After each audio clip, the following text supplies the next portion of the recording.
नमस्कार, स्वागत है आपका मुनाफे की मंडी में, जहां हम आपको कमोडिटी मार्केट की तमाम बड़ी खबरें बताते हैं। साथ ही आपके लिए इंट्राडे, पोजिशनल और लॉन्ग टर्म के हिसाब से बेहतरीन कॉल्स लेकर आते हैं। आज हमारे साथ 5 मेहमान हैं। मनोज जैन हैं पृथ्वी फिनमार्ट से, कुणाल शाह हैं निर्मल बंग से, रवि देवरा हैं कुंवरजी ग्रुप से और प्रथमेश माल्या है एंजल वन से। साथ ही हमारे साथ चित्तरंजन रेगे साहब भी होंगे, जो MCX के बेस मेटल्स के हेड है। आप सभी मेहमानों का बहुत बहुत शुक्रिया। सबसे पहले बात कर लेते हैं फेड के फैसले की।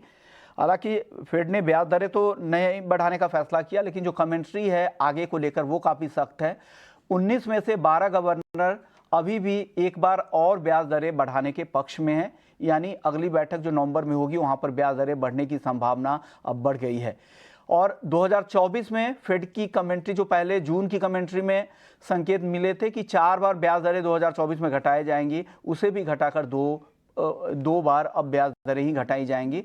तो ये जो कमेंट्री थी और उनका अभी भी रुख सख्त है। उनको लग रहा है कि लंबे समय तक ब्याज दरें ऊंची रह सकती है, क्योंकि महंगाई अभी भी जो स्टिकनेस दिख रही है उससे फेड को ज़्यादा चिंता है। कुणाल जी, क्या लग रहा है गोल्ड और सिल्वर में आगे किस तरह की चाल दिखेगी? अब स्थिति यहाँ से साफ आपको दिख रही है क्या? कोई ये सब छोटा मोटा नीजक रिएक्शन है, कोई मंदी नहीं है गोल्ड में। फेड जो बोलता है वो करता नहीं है, और जो इंडिकेट करता है, वो जो प्रोजेक्शंस उनके आते हैं वो चेंज होते रहते हैं, डेटा डिपेंडेंट रहते हैं, चेंज होते रहते हैं टाइम टू टाइम। सो ये अगेन जिसने गोल्ड में पोजीशन नहीं लिए, इनके लिए अपॉर्चुनिटी है, आप बाय कर सकते हैं। मैं तो तेजी में ही हूँ, स्ट्रक्चरल तेजी है मेरा व्यू गोल्ड में। मेरे लिए तो ये अच्छी अपॉर्चुनिटी है। जो लोगों ने मिस किया है उनको मैं रिकमेंड करूंगा 59,000 में गोल्ड बाय कर लीजिए। एक दिन 2 दिन लग सकते हैं, गोल्ड के प्राइसेस ऊपर ही लग रहे हैं मुझे। ध्यान तेजी का ही है ओवरऑल गोल्ड में। ओके, और चांदी में कुणाल जी? तेजी दोनों में तेजी है, सिल्वर में भी तेजी है, करंट भाव पे भी आप ले सकते हैं। कोई नीचे नीचे जाने वाला नहीं है गोल्ड सिल्वर। छोटे मोटे ऐसे करेक्शन आते रहेंगे, बट व्यू इंटैक्ट है, तेजी। यानी तेजी इनकी राय साफ है। उन्होंने अपना एक व्यू बना के रखा हुआ है। उनको लग रहा है कि यहाँ से गोल्ड में भी तेजी आएगी 59,000 के आसपास, और चांदी भी करंट लेवल के आसपास 72,200-300 के आसपास जो भाव है करंट भाव, उस लेवल पे आप यहाँ से चांदी खरीद सकते हैं। मनोज जी, आपका व्यू गोल्ड और सिल्वर में? नमस्कार विश्वमोहन जी, बिल्कुल। जैसा कि हम देख रहे हैं कि सोना और चांदी पिछले काफी समय से एक दायरे में ट्रेड कर रहे हैं, लेकिन हम सोने और चांदी दोनों की अगर बात करें तो निचले स्तर के जो सपोर्ट्स लेवल है वो लगातार होल्ड हो रहे हैं। गोल्ड में हमने देखा है कि $1922 दिसंबर कॉन्ट्रैक्ट, और चांदी में $22.50 जो है वो अभी रनिंग कॉन्ट्रैक्ट है, उसने लगातार होल्ड किया है। नो डाउट जो फेड की जो कमेंट्री है वो थोड़ी सख्त है, लेकिन इनलाइन एक्सपेक्टेशन है, क्योंकि ये पहले से ही संभावित था कि ये बार जो है फेड की तरफ से ब्याज दरों में कोई बदलाव नहीं होगा, और वर्ष अंत तक एक जो है रेट देखने को मिल सकता है, और उसी के इनलाइन हमने कमेंट्री आती हुई देखी है। लेकिन अगर हम दूसरी तरफ देखें तो यहाँ पे जो ईसीबी का मीटिंग हुआ था, ईसीबी ने अपने ग्रोथ के अनुमान जो है वो वर्ष 2025 तक घटाए हैं, और ग्लोबल इकोनॉमी जो है लगातार स्लो हो रही है। जो ओईसीडी के जो ग्लोबल ग्रोथ के अनुमान आए हैं वो 2024 में घटाकर 2.7% कर दिए गए हैं। तो कहीं ना कहीं जो सेफ हेवन डिमांड है प्रीशियस मेटल्स की, वो आगे जारी रहने वाली है। गिरावट में बिल्कुल यहाँ पे बाइंग की अपॉर्चुनिटी के रूप में देखना चाहिए, चाहे वो सोना हो या चांदी हो। अगर इंट्राडे के लिहाज से मैं बात करूं तो गोल्ड में अगर यहाँ थोड़ा और डीप आता है 58,850 58,900 के आसपास, तो वो एक अच्छी अपॉर्चुनिटी होगी इंट्राडे में बाइंग के लिहाज से। 58,700 का स्टॉप लॉस लगाएं, इंट्राडे के लिए 59,200 का लेकर के चलें। वहीं अगर चांदी की बात करें तो यहाँ भी 71,700 71,800 जो है लोअर लेवल्स पे फिर एक बार बाइंग की अपॉर्चुनिटी देखना चाहिए 71,200 के स्टॉप लॉस से। ऊपर में लक्ष्य 73,000 तक के लेकर के चल सकते हैं अगले 1 से 2 दिन के लिए। 1 से 2 दिनों में 73,000 73,000 रुपए तक चांदी जा सकती है। और जो आज के लिए जो इंट्राडे के लिए गोल्ड की कॉल है मनोज जी की, 58,700 के स्टॉप लॉस के साथ खरीदे और करंट लेवल के आसपास खरीद सकते हैं, और 59,200 रुपए के टारगेट के लिए। प्रथमेश जी, आपकी कॉल क्या है गोल्ड सिल्वर पर? थिंक जब तक यहाँ पे डॉलर स्ट्रेंथ और यील्ड्स बढ़ते रहेंगे, मेरे ख्याल से यहाँ पे थोड़ा करेक्शन देखने को मिल सकता है। गोल्ड में हाल फिलहाल में ट्रेड के लिए 59,180 के पास में 59,080 और 59,100 के बीच में आपको सेल करना चाहिए। 59,240 का स्टॉप लगाना चाहिए और नीचे में टारगेट 58,760 के लिए रहेंगे। सिमिलरली सिल्वर में दिसंबर में 72,900 पे सेल करने की सलाह रहेगी। 73,450 का स्टॉप रहेगा और नीचे में टारगेट 72,000 के लिए रहेगा। ओके, यानी इनकी बिकवाली की सलाह है। इनको लग रहा है कि यहाँ पे 59,000 के आसपास बेचना चाहिए, नीचे 58,760 तक जा सकता है। एक दिन के लिए इंट्राडे के लिए सिर्फ है, इसे आपको कैरी नहीं करना है, बिना स्टॉप लॉस के ट्रेड ना करें। रवि जी, आपकी राय गोल्ड पर? गोल्ड पे मेरा इंट्राडे के लिए सेलिंग का रिकमेंडेशन है। 59,190 के करीब गोल्ड में बिकवाली करें। स्टॉप लॉस लगाए 59,520 और डाउन साइड 58,700 तक के लेवल मिल सकते हैं। जो लोग पोजिशनल ट्रेडर है वो 58,500 से 58,700 इसमें गोल्ड एक्यूमुलेट कर सकते हैं। शॉर्ट टर्म में फिर से वहां से बाउंस होने की एक्सपेक्टेशन है, बट आज इंट्राडे के लिए मुझे लग रहा है कि प्रेशर प्राइसेस में इवनिंग सेशन में बरकरार रह सकता है। ओके, चलिए गोल्ड सिल्वर के बाद एक आगे बढ़े उससे पहले एक मेटल्स का अपडेट दे दे कि बेस मेटल्स का जो लेड का जो कॉन्ट्रैक्ट है उसके क्वालिटी नियमों में कुछ बदलाव किया गया है और उस अपडेट को जानते हैं चित्तरंजन रेगे साहब हैं, बेस मेटल्स हेड हैं एमसीएक्स के।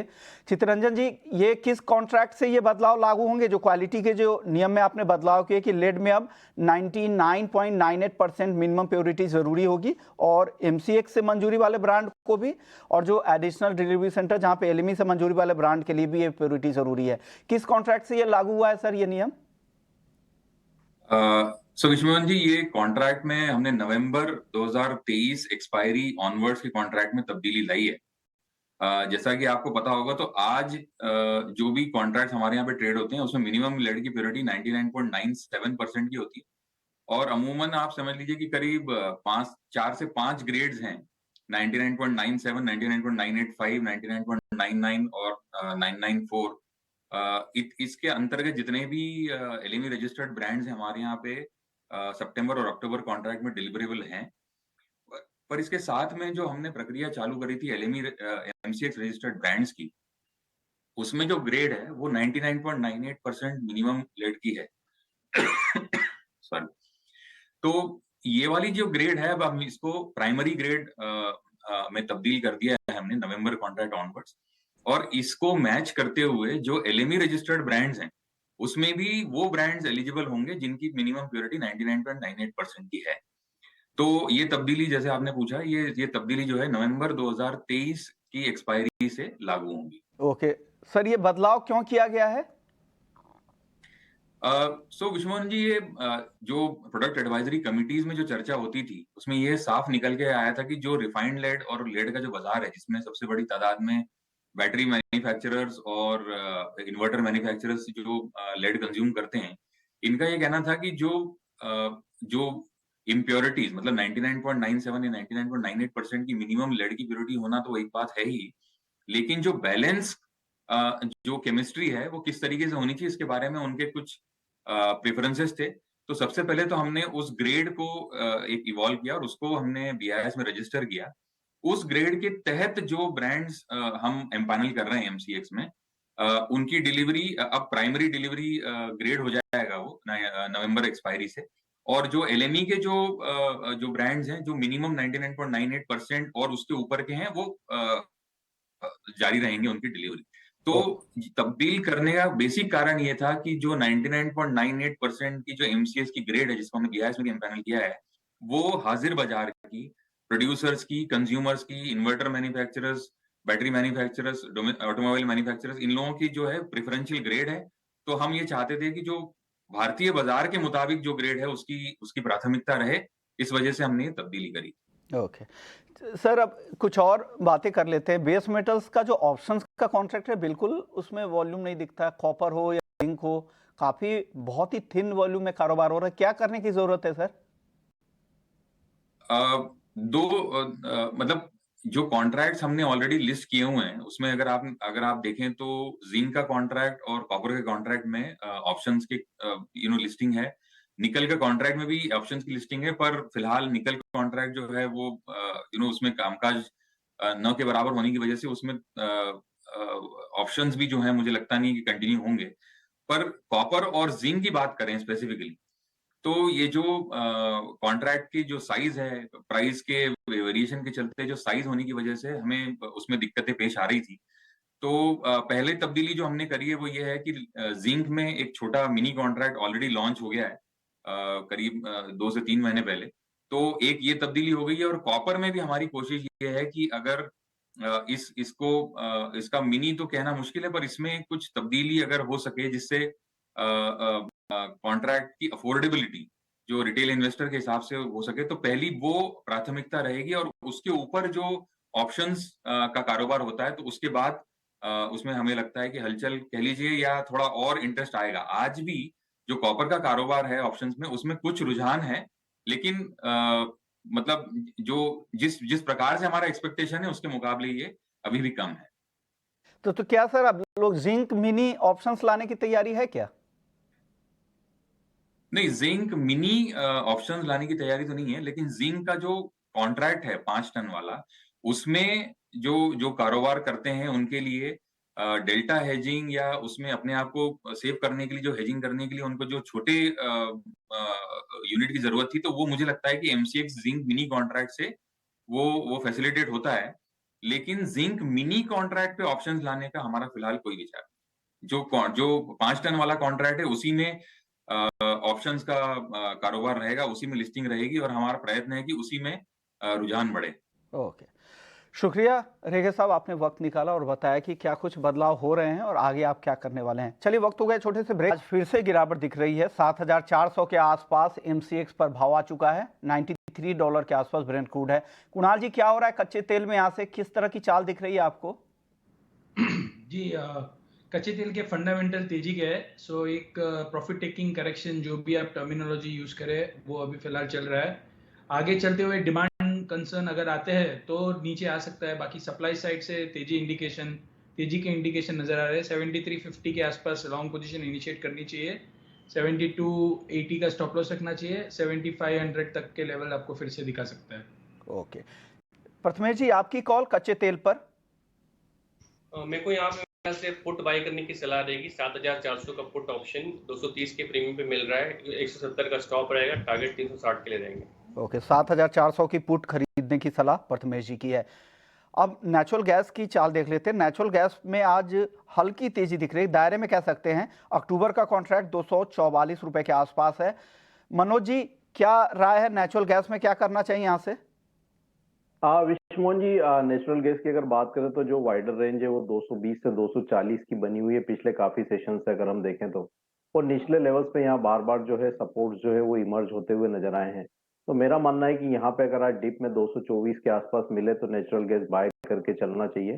स्टॉप लॉस 220 का लगाएं, लक्ष्य 232 तक का यहाँ लेकर के चल सकते हैं। ओके, रवि जी, ऑप्शन में कोई कॉल है क्या एनजी में? जरूर से मैंने नेचुरल गैस के कॉल ऑप्शन में ही रिकमेंडेशन दिए है। 250 के स्ट्राइक का कॉल ऑप्शन जो अक्टूबर एक्सपायरी है, वहां पे मेरी की रिकमेंडेशन रहेगी करीबन 1150 पे बाय करें। 4 would be stop loss. Upper side मुझे लग रहा है 25 तक के टारगेट आते हुए दिख सकते हैं। तो क्योंकि करंट मींस की जो ऑप्शन है उसमें 5 दिन पहले थोड़ा एक्सपायरी का इश्यू रहता है, तो इस हिसाब से मैंने जो रिकमेंडेशन दी है वो नेक्स्ट कॉन्ट्रैक्ट में दी है। मुझे लग रहा है कि अक्टूबर मंथ में अच्छी तेजी के लिए नेचुरल गैस प्रिपेयर्ड है। ओके, 24 अक्टूबर की जो ऑप्शंस की जो एक्सपायरी है उसके लिए एक कॉल है, 250 के स्ट्राइक की आप कॉल ऑप्शन खरीदने की सलाह रवि जी की तरफ से है। नेचुरल गैस पर आपका व्यू कुणाल जी? नेचुरल गैस के फंडामेंटल तेजी के है, छोटे मोटे करेक्शन इसमें भी आएंगे। ऑयल गैस दोनों में ध्यान तेजी का ही है। नेचुरल गैस का टारगेट रखना चाहिए। ओवरऑल नेक्स्ट महीने का कॉन्ट्रैक्ट है, इसमें मिनिमम 8 से 10% की तेजी आ सकती है। सो बाई एट डिप्स की रणनीति अपनाइए, 225 के आसपास बाई कीजिए 240 के टारगेट्स के लिए। ओवरऑल व्यू तेजी का है। ओके, अब मेटल में कुणाल जी क्या पसंद है आपको? आज सभी मेटल्स कमजोर दिख रहे हैं। मेटल्स में चाइना के कारण तेजी का जो रुख है वो कंटिन्यू, तेजी ज्यादा नहीं हो पाएगी। China slow down, stronger dollar, so metals मुझे बहुत ज्यादा तेजी नजर नहीं आ रही है। ओके, मनोज जी, अगर कोई चुनना हो कॉन्ट्रैक्ट आज के लिए, अगर ट्रेड के लिए किसी को सलाह देनी हो तो आप क्या चुनेंगे आज मेटल्स में? यहाँ दिन के सत्र में अगर एल्यूमिनियम में थोड़ा डीप आता है तो वो एक टॉप यहाँ पे फेवरेट रहेगा ओवरऑल बेस मेटल पेक में, क्योंकि कल एक जो रिपोर्ट आई थी चाइना की तरफ से, जो एल्यूमिनियम के इंपोर्ट है चाइना के अगस्त महीने में वो लगभग 31.5% से बढ़े हैं। और जो अभी जो रिसेंट में यहाँ पे आरआरआर में 25 बेसिस पॉइंट का कट देखने को मिला था, तो वो भी आगे कीमतों को सपोर्ट कर सकता है। एक दायरे का ट्रेड यहाँ पे देखने को मिल रहा है, लेकिन डाउन साइड लिमिटेड है। 202 के स्तर पर बाय करना चाहिए 205.50 तक के लक्ष्य के लिए। ओके प्रथमेश जी, आपकी टॉपिक बेस मेटल्स में आज? बेस मेटल्स में कॉपर को बेचने की सलाह रहेगी 728 पर, 721 का स्टॉप रहेगा और टारगेट 722 के लिए रहेंगे। ओके रवि जी, आपकी टॉपिक क्या है बेस मेटल्स में आज? मेरे एल्यूमिनियम में रिकमेंडेशन है, लगातार कमोडिटी आउट परफॉर्म कर रहे हैं। 20280 मीन 280 के करीब बाय करे एल्यूमिनियम, स्टॉप लॉस 200 के बिलो लगाए और अपर साइड 208 तक के लेवल दिखने चाहिए। वहीं जिंक में जब तक चाइना फुल रिकवर नहीं होता, कोई बड़ी रिकवरी एक्सपेक्टेड नहीं है। आई थिंक वहां पे सेल करे 223.50 के करीब, 227 का स्टॉप लॉस, 218 तक के टारगेट वहां पे देखने को मिल सकते हैं। ओके अब बात कर लेते हैं एग्री की। रवि जी, एग्री में आज हल्दी काफी गिर गई है, 14,600 के आसपास, 2.5% नीचे है, क्या करें यहाँ पर? अभी मुझे लग रहा है कि हल्दी में जिस हिसाब से अभी बारिश हुई है, ज्यादा तेजी की प्रोबेबिलिटी नहीं है, बट मुझे धनिया पॉजिटिव लग रहा है। अगर आपको स्पाइसेस पैक में जाना है तो धनिया को 7100 पे बाय करें with stop loss of 7020, upper side 7300 तक के लेवल आपको शॉर्ट टर्म में आते हुए दिख सकते हैं। ओके ग्वार में क्या चाहिए मनोज जी, क्या लग रहा है? ग्वार सीड ग्वारगम एकदम दायरे में फंसा हुआ है, क्या बारिश को लेकर लोगों की स्थिति साफ नहीं हो रही कि नुकसान होगा कि फायदा होगा? इस असमंजस में क्या दायरे में है? बिल्कुल एक असमंजस है, क्योंकि हमने जो रिसेंट रेनफॉल देखा है उसके बाद एक अनिश्चितता बनती हुई नजर आई है और काफी कुछ ये मिड अक्टूबर तक जो है उत्पादन को लेकर के क्लैरिटी ग्वार में होती हुई नजर आएगी।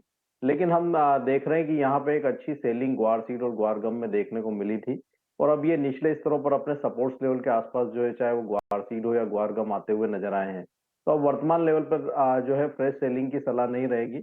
इनफैक्ट अगर किसी की सेल साइड की पोजीशन हो तो एक बार मुनाफा वसूली करने की सलाह रहेगी।